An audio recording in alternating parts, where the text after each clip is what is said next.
Hello everybody, the TFA Network here with the very first Monday Night Raw recap.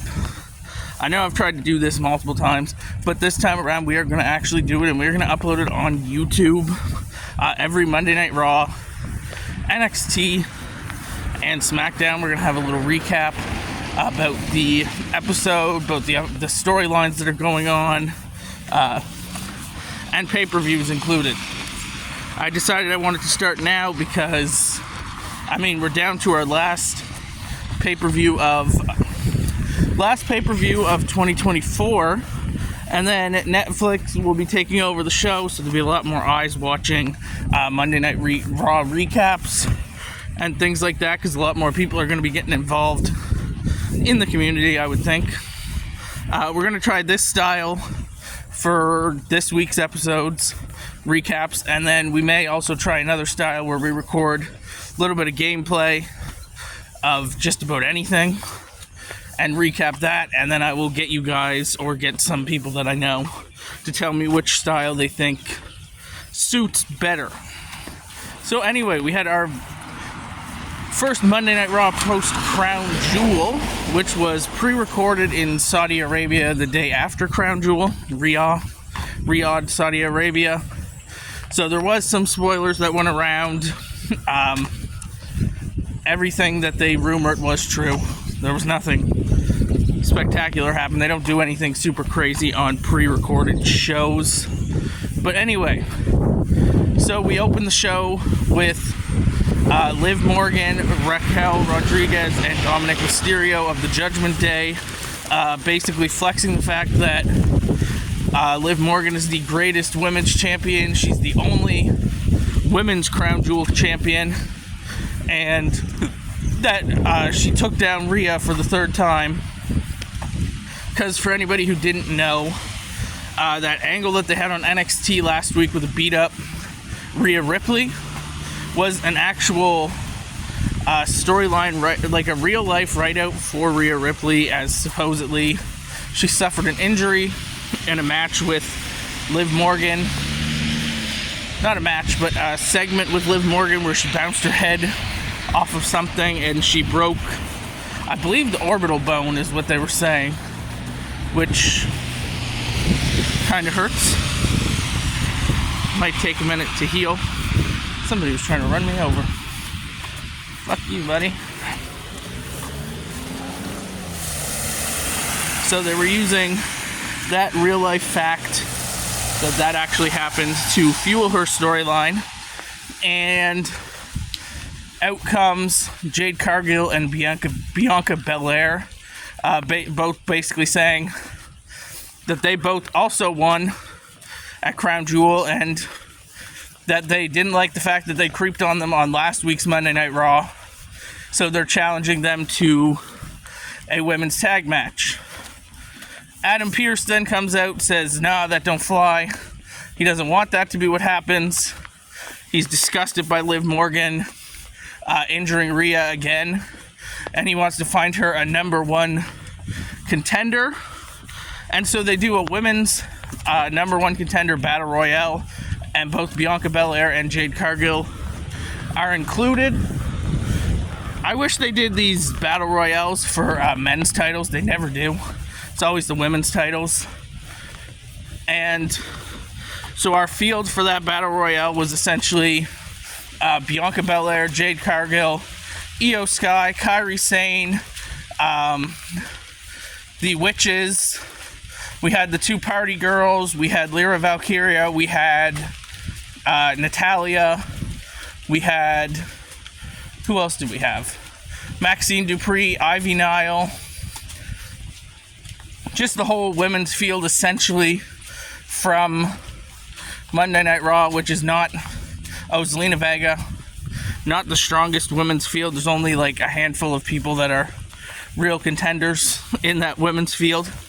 And basically, the match went on. There was nothing crazy special. I don't really think any feuds were built off of it that I could tell, but you never know. They always have kind of low-key ways of building feuds in those kind of matches. So basically the match gets down to the final four, which is Cargill, Bianca, Lyra Valkyria, and Io Sky, and they basically,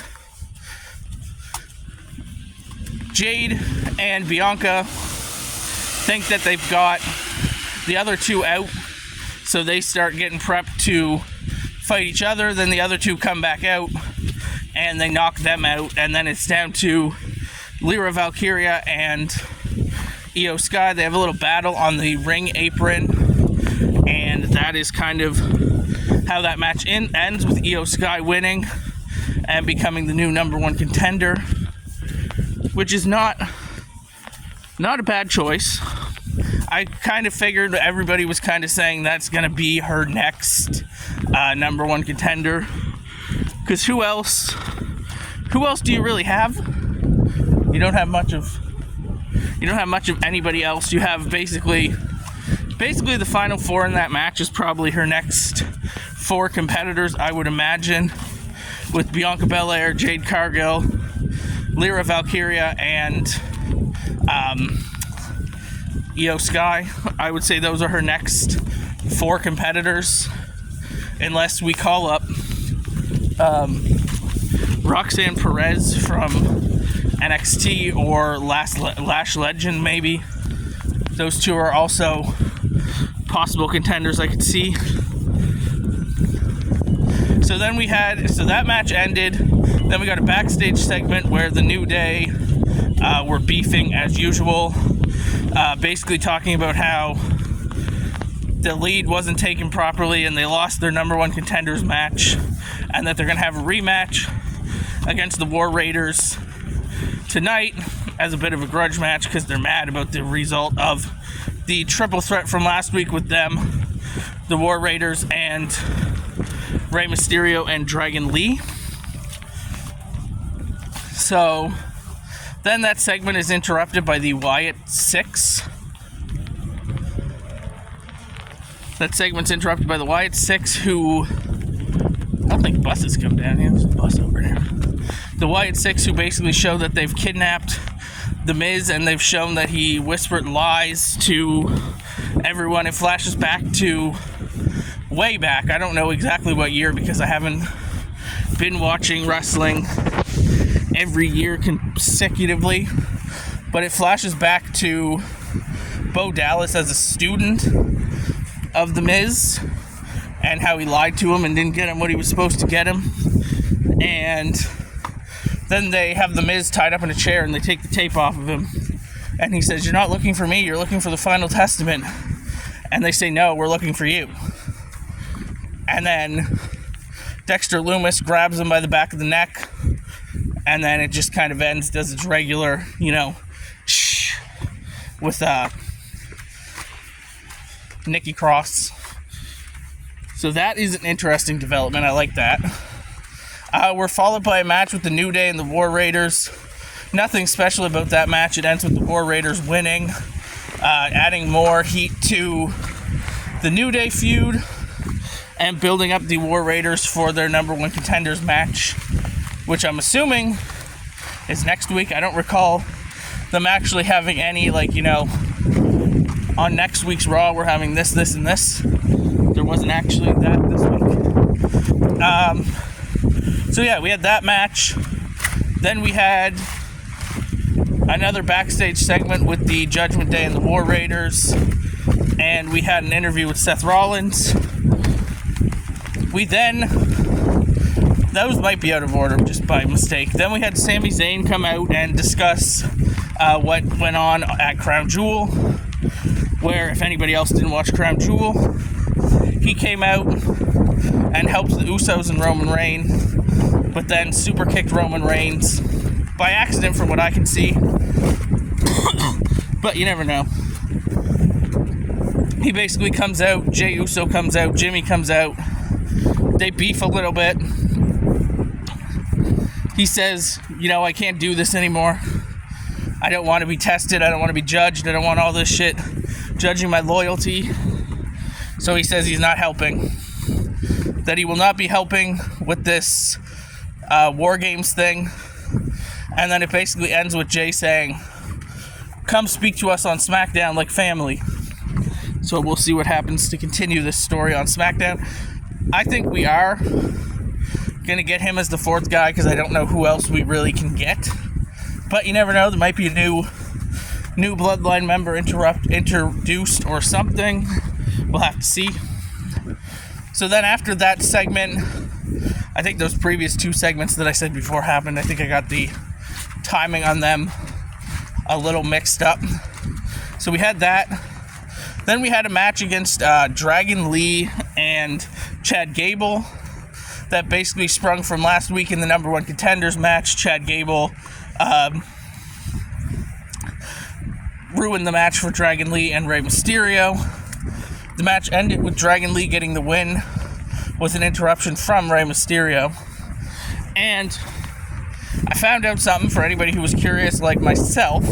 I was sitting there wondering, why are we having Dragon Lee and Rey Mysterio representing the tag side of that faction of LWO when you have Cruz and Humberto in that faction also. And supposedly it is because they're injured. So one of them is injured, so they don't have the other guy on screen because he's not. I don't think they're capable of doing a single storyline, or they just don't have a place for it right now. So that is the reason we're getting Rey and Dragon Lee at the forefront. Then to basically end the show, we had the number one contender for the World Heavyweight Championship with Dominic Mysterio, Seth Rollins, Sheamus, and Damian Priest. The match went as you would expect, with everybody dominating. Dominic Mysterio hid. Out came Bronson Reed, who destroyed the other three. Dominic Mysterio tried to get a sneaky win, and then Damian Priest got a sneaky win off of Dominic Mysterio, as you would expect. So Damian Priest is the number one contender for the World Heavyweight Championship. Date unknown when he's getting a title match. Maybe at Survivor Series, I would imagine. So that went down. So overall, pretty good episode of Monday Night Raw. Good episode to start our recaps on. Had a decent amount of stuff, but not too much to try to remember. It's a nicely packed 2-hour episode of Raw with new number one contenders for two of our titles. Still don't really know what's going down with Braun Breaker and the Intercontinental title. Not sure who's going to come after him. I'm sure that'll be a focal point of next week's episode. And then we had no matches that I could see. I don't know if I didn't notice it or didn't pay attention to it. There was no announced matches for next week, so nothing to discuss there. Our next video will be on, not tomorrow, it will be on Thursday, hopefully, for the NXT 2300 special that they're doing at the ECW Arena.